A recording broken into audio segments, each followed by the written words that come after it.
다가오는 일본 함대에 맞서 16기동 함대의 참모장 브라우닝 대령이 스프런스의 지휘력에 대한 걱정을 해소하고 새로운 작전에 전념할 수 있게 된 시점에 반가운 소식이 날아들었다. 니미츠 대장의 연락에 따르면 3개월이 걸릴 것으로 예상되었던 요크타운의 수리가 이틀 만에 기적적으로 끝나서 다시 17기동 함대에 편입되었고, 플래처 소장이 그 외에 중순양함 2척, 구축함 6척 등을 이끌고 진주만을 출항해 그들과 합류한다는 것이었다. 합류할 지점은 북위 32도, 서경 173도였다. 그리고 미드웨이 섬의 항공대도 보강이 추진되었다. 이에 스프런스 소장은 브라우닝을 불러 물었다. 이제 아군 전력은 3척 항모에 230대 항공기, 그리고 미드웨이 항공기까지 합하면 330대라고 말하면서 우리 파일럿의 실력은 어느 정도일까 하고 물었다. 브라우닝은 항모 소속 급강압 폭격기 조종사들을 80점으로 평가할 때 나머지는 40점 정도라고 대답했다. 이에 스프런스는 그러면 우리가 취할 수 있는 방법은 무엇인가 하고 물었다. 브라우닝은 가벼운 잽으로 적을 유인하다가 뒤통수치기를 하는 방법뿐이 없다고 대답했다. 브라우닝의 구체적인 작전은 이랬다. 먼저 미드웨이 섬 기지의 항공기들이 일본의 제1기동 함대에 맞서게 하고, 그 다음에 16기동 함대가 전력을 총동원하여 적 함대를 공격한다는 것이었다. 하지만 이 계획은 그럴듯했지만 변수가 많은 전장 환경에서 이를 성공시키기 위해서는 2가지 조건이 반드시 지켜져야 했다. 첫째, 항모작전 개시 전까지 절대로 미 함대가 적에게 노출되면 안 된다. 둘째, 미드웨이 기지의 항공대가 끝까지 나구모 중장을 물고 늘어줘서 그의 관심을 미드웨이에 집중하게 해야 한다는 것 등이었다. 그렇다면 이 작전은 결국 미드웨이 섬 항공대를 적에게 다 내어주는 대가로 승리를 거두겠다는 것이었다. 그럼에도 불구하고 스프런스는 브라우닝이 기대했던 것처럼 군말 없이 그의 작전을 받아들였다. 그리고 마침 17기동 함대도 그들과 합류하였다. 당시 일본 함대의 나구모 기동부대는 북위 32도, 동경 179도에서 남동쪽으로 미드웨이에 접근하고 있었다. 미일 함대 간 거리는 600마일이었지만 알류샨 열도 방향에서 불어온 안개 때문에 서로를 파악하지 못했다. 6월 3일이 되자 스프런스 소장은 초조해졌다. 첩보대로라면 6월 5일이 일본군의 미드웨이 공격일이기 때문에 700마일에 이르는 그들의 초기 활동에 적의 함대가 걸려들어야 했는데 아직 적 함대 발견 소식이 들어오지 않았기 때문이었다. 이에 그는 미드웨이 섬 서북서 방향 300마일 지점에서 오락가락하며 초계 정보를 기다리고 있었다. 그런데 나구모의 기동부대는 그들로부터 남서쪽 400마일 지점에서 미드웨이를 향해 25노트라는 속도로 고속 항진하고 있었다. 6월 3일 오전 9시 4분에는 초계 중이던 미군의 PBY 비행정이 미드웨이 섬 남쪽 700마일 해상에서 일본군 수송선 2척을 발견했고 B-17 폭격기가 이를 폭격했다. 그렇지만 나구모 함대의 위치는 계속 확인되지 않았다. 이에 스프런스의 함대는 북위 32도, 서경 175도, 즉 미드웨이 북방 200마일 거리의 안전한 지점으로 후퇴한 후 다시 매복에 들어갔다. 이를 모르고 있던 나구모의 함대는 마침내 6월 4일 오전 4시 30분에 미드웨이 섬 북서쪽 240마일 거리에서 108대의 공격기들을 발진시켰다. 그런데 그날 미드웨이를 출발한 11대의 미군 초계정 가운데 58번 정이 오전 5시 34분에 나구모 함대를 발견하였다. 그러나 58번 정은 제로기가 추격해오자 이를 피해 구름 속으로 숨어들면서 자세한 정보를 줄 수 없었다. 그리고 58번 정의 연락을 받고 출동한 92번 정이 구체적인 정보를 보낼 수 있었다. 적 항모 2척, 전함 수척, 방위 320도, 거리 180마일, 침로 150도, 속도 25노트. 브라우닝은 이 정보를 근거로 적과의 거리가 170마일이라는 것을 파악했고 항모에서의 공격 작전을 취할 시점이 지금이라고 보았다. 이에 그는 스프런스에게 적 함대에 대한 총공격을 건의하였다. 그러자 스프런스는 아직 다른 항공모함이 확인되지 않았다는 이유로 나구모 함대로의 접근을 명령했으면서도 공격기의 발진은 망설였다. 그러자 브라우닝은 이렇게 조언하였다. 장군님, 아직 정확한 정보는 없지만 우리의 함대기를 발진시킨 뒤에 다시 그들을 수용하기 편리한 목표 지점으로 갈 수 있습니다. 그리고 일본 함대는 분명 미드웨이 근처에 있습니다. 그들의 공격대가 반드시 확인될 것입니다. 라고 조언하였다. 이때 브라우닝이 집중한 것은 일본군의 미드웨이 공습대가 모함으로 귀환하는 시점이었다. 그때에는 출격 나갔다 귀환하는 함재기들 때문에 일본 항공모함 갑판이 난장판이 될 것이었고 요격태세를 취하지 못할 것이기에 바로 그때가 그들을 습격해야 할 시점이었던 것이다. 그런데 지금 거리상 당장 미군 함재기가 발진해야 가장 적절한 시점에 적 상공에 진입할 수 있었다. 그러자 스프론스는 다시 우리 두 기동 함대의 함재기는 전투기 79대, 급강압 폭격기 112대, 내격기 42대인데 내격기의 활동 반경이 175마일이니까 당장 출발한다면 왕복하는 것만으로도 버겁지 않은가 물었다. 그중 18% 정도의 손실은 감내할 수 있지만 그 이상은 무리라고 생각하였다. 그러므로 스프런스는 적에게 100마일까지 접근해서 공격하는 것이 좋지 않겠는가 되물었다. 그러자 브라우닝은 그것도 하나의 계산 방법이겠지요. 하지만 다른 계산도 있습니다. 하면서 시계를 보았다. 때는 오전 6시 30분이었다. 브라우닝은 다음과 같이 상황을 설명하였다. 적을 발견한 때가 오전 6시 3분이었습니다. 그 무렵 적은 미드웨이로부터 240마일 거리에 있었고 6시 30분경에는 220마일 거리에 있게 될 것입니다. 그렇다면 일본 함재기들은 공격 후 220마일을 비행해서 돌아가야 합니다. 반면 우리는 그들과 170마일 거리에 있습니다. 지금 가장 중요한 것은 우리가 적에게 발견되기 전에 공격해야 한다는 것입니다. 적은 지금 우리를 모르고 있습니다. 미드웨이 항공기는 이미 적에게 공격을 개시하고 있을 것입니다. 그러나 그들은 미숙한 조종사들이기 때문에 얼마나 버틸 수 있을지 알 수 없습니다. 라고 하며 불확실한 요소들에도 불구하고 바로 지금이 공격 적기라고 조언하였다. 전쟁 후에 브라우닝은 이때를 이렇게 회상하였다. 나는 그때 인간이라기보다 계산기에 가까웠다. 마치 미드웨이 기지의 항공대를 희생하는 것이 목적이라도 되는 양 미드웨이 항공기 수와 발진 순서, 제로계의 전투기에 그들이 격추당하는 시간과 우리 공격대의 발진 시간, 비행 시간 등을 생각하면서 1초 1초 흘러갈 때마다 승리의 기회가 멀어져가는 듯한 공포에 사로잡혀 있었다. 격추되는 아군 공격기가 귀중한 생명의 상실을 뜻한다는 것도 생각나지 않았다. 오직 확실한 승리 판단을 지휘관에게 건의하는 것만이 참모장의 임무라고 생각하고 있었고 다른 것은 생각할 여유가 없었다. 마침내 스프론스가 고개를 끄덕였다. 이에 엔터프라이즈와 호네트가 보유한 158대의 항공기 중에서 상공 초계용 42대를 제외한 116대의 발진 명령이 내려졌다. 그러나 17기동 함대의 플래처는 이런 식의 전력 투구가 위험하다고 생각하여 35대만 발진시켰다. 결과적으로 미드웨이 해전의 승패는 이것으로 결정이 났다. 다분히 추측에 의지한 부분이 있는 작전이었던 만큼 미군 공격대 중 일부는 목표물을 발견하지 못한 채 귀환하게 됐다. 그리고 어떤 공격대는 개별 공격을 통해 미드웨이 기지 파상 공격과 더불어 나고모의 기동부대에 혼선을 주었다.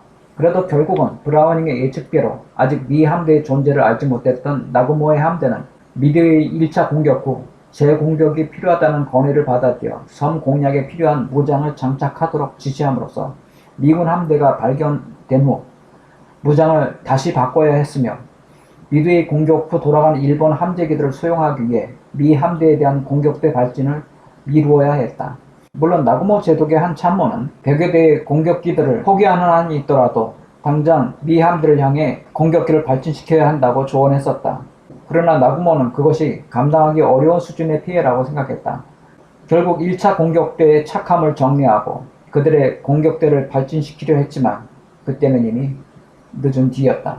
게다가 그다지 위협적이지 않았던 미 함대의 내격기들을 요격하느라 제로센 요격기들이 저고도로 모두 내려와 있다가 재급유와 재무장을 요청하던 관계로 함대 상공은 무방비 상태로 되어 있었다. 그런데 바로 그때 태양을 등지고 날아와 쉽게 발견되지도 않았던 미군 급강화 폭격기들이 머리 꼭대기로부터 항모들에게 내리꽂히고 말았다. 그리고 항모 아까기, 가가, 소오리 등이 차례차례로 불타올랐고 다음날은 히리오까지 불타올랐다. 급강화 폭격기가 세 척의 항모를 불살르는 데 성공하기 전까지 전개된 미군의 파상 공격은 사실상 섣불 죽어 불 속에 뛰어드는 것과 같은 무모한 공격에 가까웠다. 제로센기에 의한 요격과 함포들에 의해 많은 수의 함재기들이 속절없이 격추되었으므로 공격 후 생還한 기체수는 얼마 되지 않았던 것이다. 때문에 그때까지만 해도 나고모와 그의 부하들은 이날 미 함대의 함재기들이 사실상 괴멸되고 다음은 항공모함 차례라고 기대할 수 있었다. 하지만 미 함대에 대한 반격을 위해 재급유와 재무장을 준비 중이던 항모들에게 미군이 절묘한 폭격을 가하게 되자 순식간에 갑판이 치솟아오르고 항공경 승강기가 통째로 뜯겨나가 나뒹굴었다. 갑판 및 경납고에서는 항공유와 유증기에 의해 불길이 치솟고 폭발이 일어났으며 무장을 위해 꺼내놓은 폭탄들 때문에 유포까지 일어났다. 장병들은 어떻게든 항모를 구해보겠다고 불길에 옷과 살, 머리를 그슬리며 이리 뛰고 저리 뛰었는데 그 광경은 지옥같은 광경이었다. 그토록 승승장구하다가 한순간에 이런 광경을 보게 된 나그모 제독은 그만 정신이 나가 지휘 명령조차 내릴 수가 없었다고 한다. 이 전투의 손익 계산표는 다음과 같았다. 미군의 두 함대는 요크타운과 구축함 한 척, 그리고 항공기 150대를 잃었다. 사실 이것도 적지 않은 손실이었지만 일본은 주요 항공모함 4척, 중순양함 한 척이 격침되었고 중순양함 한 척 대파, 전함 한 척, 구축함 2척이 중파되었다. 또 항공기 300대도 잃었다. 자신의 행동 때문에 그리고 갖가지 견제를 당해 진급하기 어려웠을 브라우닝은 한편으로는 그 스스로 진급을 거절했었다는 말이 전해진다. 그때 그는 이렇게 말했었다고 한다. 참모란 비정한 직무이다. 그 직무에 충실하다 보면 때로는 인간으로서의 피로를 느낀다. 훌륭한 참모일수록 참모 이상이 되어서는 안 된다고 생각했기 때문에 나는 진급을 거부했다. 이것은 어차피 그에 대한 시기와 견제 그리고 그에 대해 불편해했던 장교들 때문에 스스로 진급이 어렵다고 생각해서 한 말일 수도 있다. 즉 여우의 심포도 경우일 수도 있다. 그렇기는 해도 순간순간 비인간적인 면모를 보였던 그로서도 수많은 이들을 사지로 내몰면서 정상적인 상태를 유지하기란 쉽지 않았을 것이다.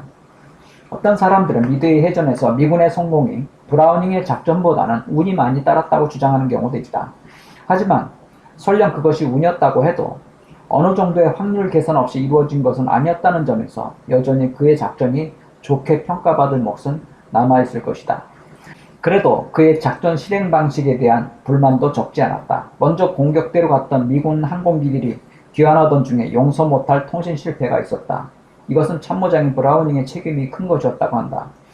당시 함재기 조종사들은 항모의 이동간 제약 때문에 착함 지점을 미리 알아야 했는데 조종사들에게 전혀 통보되지 않은 채 착함 지점이 변경되었던 것이다.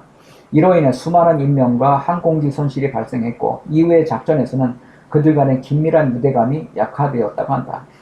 또한 일본군의 제4항모인 히류가 관측된 후 스프론스가 급강화 폭격기에게 공격을 명령했을 때 일어난 부주의한 지시 전달 문제에 대해서도 비판이 있었다. 호넷의 급강화 폭격대는 엔터프라이즈 폭격대와 합동 공격을 기대했었는데 브라우닝이 스프론스의 지침을 제대로 전달하지 못해 호넷의 폭격대는 엔터프라이즈보다 30분 늦게 이륙하게 되었고 엔터프라이즈 폭격대가 히류를 폭격하고 떠난 다음에야 도착할 수 있었다는 것이다. 그런데 브라우닝은 3일간의 전투 내내 호넷의 지시를 전달하는데 부주의했다고 한다. 또한 미 함대가 불타는 히류를 추적하다가 미드웨이 북서쪽에서 다른 군함들을 발견했을 때 브라우닝이 조종사들에게 무리한 공격 명령을 내린 것 때문에도 비판이 있었다. 브라우닝은 그때 275마일 거리의 공격에 폭탄 1000파운드 무장을 요구했었다. 그런데 비행 중대 지휘관들은 그렇게 할 경우 귀환에 필요한 기름을 적재할 수 없다고 생각하여 거리를 좀 더 좁힌 후에 이륙시키든지 아니면 무장을 줄여달라고 요구했는데 브라우닝은 요지부동이었다는 것이다. 그러자 그들은 스프론스에게까지 가서 자초지종을 말하고 나서 그래도 당신이 가라고 하면 우리는 가겠다고 말했다 한다. 이에 스프론스는 500파운드로 바꾸라고 지시했다. 그러자 브라우닝은 자기 방어로 가 소리 지르고 난리도 아니었다고 한다. 이런 일들을 겪고는 스프론스는 비판을 참고 있었지만 브라우닝을 믿지 못했고 그를 위해 훈장도 상신하지 않았다. 하지만 임무에 복귀한 할지 제독이 그를 위해 훈장을 상신하였다. 이때 그는 브라우닝이 사려 깊은 작전과 명민한 실행으로 미드웨이 해전에서 일본군을 물리쳤다고 훈장 상신 이유를 적었다. 어쨌든 미드웨이 작전 후에는 가뜩이나 괴팍한 성격의 그가 평정심을 유지하기 더 어려웠을 것인데 바로 그때 다른 장교의 와이프와 같이 있다가 걸린 사건이 벌어진 것이었다. 그리고 그때의 사연이 무엇이었는지는 몰라도 그 여성이 결국 브라우닝의 마지막 4번째 부인이 되었다. 제인 매튜라는 그녀와의 결혼 이듬해인 1943년 3월에 있었다. 한편 브라우닝은 다시 1942년 10월 과달카날 위기 때 할지가 남태평양 사령관이 되자 이번에도 그의 참모장이 되어 15명의 장교와 50명의 수병들로 대군의 작전을 이끌며 3일간의 과달카날 해전에 참여하였다. 하지만 산타크루즈 해전에서 그가 우세한 일본군과 맞서 싸우다가 호넷을 잃은 것, 그리고 엔터프라이즈가 피격당하게 한 일 등등의 이유로 니미츠는 킹은 그를 좋지 않게 생각하였다. 그렇지만 윌리엄 할지는 그를 계속 필요로 했다. 할지는 1943년 니미츠 제독에게 보낸 신년 편지에서 그의 문제를 이야기하다가 브라우닝은 상황을 판단하고 해답을 이끌어내는 신기한 재주가 있다고 썼다. 1943년 1월에는 브라우닝의 해군 차관 프랭크 녹스라는 사람을 만났는데 이 녹스라는 사람도 그를 만난 후 브라우닝이 정신병자라고 생각하였다. 그럼에도 할지는 계속 브라우닝을 감싸고 돌았다. 그의 소장 진급을 위해서 추천도 해보았고 미드웨이 해전을 총괄하는 은성 훈장을 통해서 그의 용맹과 작전상의 대담함을 시하하였다. 결국 1943년 7월 어니스트 킹은 새로 건조된 호넷의 함장직에 브라우닝을 보냄으로써 그를 할지와 갈라놓았다. 새 항모의 보충 병력, 특히 장교들에게 브라우닝은 악몽이었다. 브라우닝은 명령마다 고함이었기에 부하들은 그를 무서워하고 미워했다고 한다. 그래도 브라우닝은 1944년 3월까지 새 항모를 무리 없이 관리하였다. 그러다가 소장 조셉 클락이 함대 사령관으로 부임하여 그를 감시하는 상황이 되었다. 그도 브라우닝을 좋아하지 않았다. 그러다가 정박등 사고로 배 밖으로 수병이 추락한 사건이 있었고 클라크가 이에 대해서 수색을 제의했지만 브라우닝이 이를 이행하지 않았다가 이틀 후 수병의 시신이 발견된 사건으로 책임 추궁을 받은 일이 있었다. 한편 할지는 소장 로버트 카니를 참모장으로 받아들였다. 그런데 할지는 레이테만에서 태풍에 의해 함대에 큰 피해를 입었다. 아마도 브라우닝이 계속 그의 곁에 있었더라면 그렇게 큰 피해를 입지는 않았을 것이라는 평가가 있다. 어쨌든 브라우닝은 1947년 1월 1일에 퇴역하였다. 이제 그의 나이 50이 되기 직전이었으며 그는 이제 소장이 되었다. 퇴역 후 그는 일본에 방문한 적도 있었다. 그리고 뉴햄프셔의 민방위국을 맡기도 했었다. 그런데 그는 전역 후 7년 만인 1954년 9월 29일에 루푸스라는 질환으로 사망하였다. 미드웨이 해전의 미 함대 조종자 브라우닝 참모장 이야기는 이렇게 마무리됩니다. 시청해주셔서 감사합니다.